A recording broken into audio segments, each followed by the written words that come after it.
தீபாவளி முடிஞ்சிச்சு, பலகாரம் ஸ்வீட்டு இதெல்லாம் சாப்பிட்டு வெயிட் போட்டோம், எப்படியாவது வெயிட் குறைச்சாகணும் அப்படின்னு சொல்லிட்டு பேசாம மண்டேல இருந்து ஆரம்பிச்சிடலாமா அப்படின்னு சொல்லிட்டு நினைச்சிட்டு இருப்பீங்க.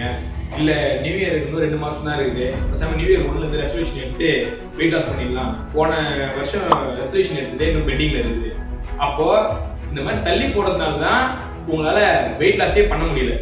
தள்ளி போடாம ஒரு விஷயத்தை நீங்க பண்ணீங்கனாலே உங்க வெயிட் லாஸ் முடிச்சிடலாம். டிஸ்ட்ராக்ஷன்ன்றது ஒன்றும் கிடையவே கிடையாது. ஃபோக்கஸ் மிஸ் ஆகுது உங்களுக்கு. 2 சைடு தான். ஒரு சைடு ஃபிட்னஸ், டயட்டு, ப்ராப்பரான ஒர்க் அவுட், இது ஒரு சைடு. ஒரு சைடு பாத்தீங்கன்னா நான் வந்து இஷ்டத்துக்கு சாப்பிடுவேன்பா, பிரியாணி சாப்பிடுவேன், எனக்கு ஃபுட் எக்ஸ்ப்ளோர் பண்ணணும் அப்படின்னு சொல்லிட்டு நினைக்கிறீங்க. ஃபிட்னஸ் ஒரு சைடு போனீங்கன்னா ப்ராப்பரா உடம்பு இருக்கும், ஒரு இன்ஃபீரியாரிட்டி காம்ப்ளெக்ஸ் இருக்காது. இந்த சைடு பாத்தீங்கன்னா போதுன்னு உடம்பு இருக்கும், சட்டை கைட்டுறதுக்கே பயப்படுவீங்க. நான் ஒன்றும் உங்களுக்கு சும்மா ஒன்று இந்த வெயிட் லாஸ் பண்ணி சொல்ல வரல. நான் ஒரு 40 கிலோ குறைச்சிருக்கேன். அப்படி பார்க்கலன்னா பழைய வீடியோ போய் பார்த்துட்டு வாங்க. நான் பண்ண தப்ப திரும்ப நீங்க பண்ணக்கூடாது. நான் வெயிட் லாஸ் பண்ணும்போது கொஞ்சம் லோ கார்ப்லாம் கட் பண்ணி டயட் பண்ணிட்டேன். அது வந்து கொஞ்சம் சில மிஸ்டேக்லாம் பண்ணிட்டேன். அந்த மிஸ்டேக்லாம் நீங்க பண்ணக்கூடாதுன்னு சொல்லிட்டு சயின்டிபிக் ரிசர்ச், சயின்டிபிக்கா ப்ரூவ் பண்ணது, அந்த மாதிரி விஷயத்தை மட்டும் தான் உங்களுக்கு எடுத்து வந்துக்கிறேன். மறக்காம வந்து இந்த மாதிரி விஷயம்லாம் ரெகுலரா வரும். மறக்காம என்னை ஃபாலோ பண்ணி வச்சுட்டு எனக்கு ஒரு சப்போர்ட் கொடுங்க.